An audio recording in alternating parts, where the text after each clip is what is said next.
In my younger scientific years, my colleagues were organic chemists and biochemists. This was my scientific community in those years. But during the 1980s, I became part of a new scientific community, botanists and plant physiologists instead of chemists and biochemists. I was the only American invited to a 1983 meeting at a resort owned by the French Academy of Sciences in the French village of Assois in the French Alps. It was March, mid-ski season, and the scientific program allowed for the occasional ski outing along with the scientific activities. I gave one of the keynote lectures. Another was given by Manfred Kluge, a distinguished German plant physiologist. I had known Manfred for some time and knew that he was a pianist, but this was the first time he and I had had the opportunity to collaborate on music.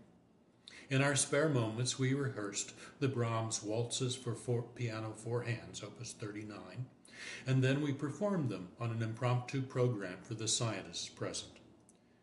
Here is the last of those waltzes.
A decade later, I attended another memorable meeting in France, and again, Kluge and I found ourselves on the same program. Again, we also found time to make music together, this time at the home of Jean Bruffert, also a scientific colleague.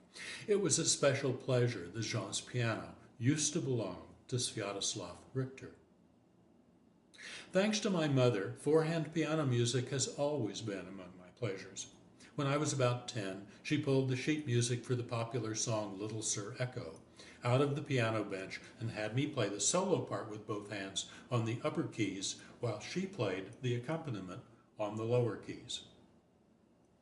A generation later, when I took my mother's place, I did the same with my daughter Catherine.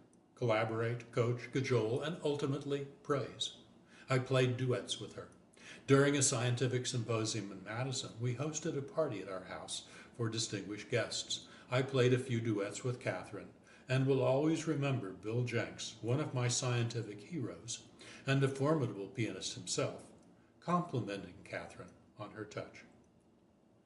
Now I think about playing duets with my grandchildren.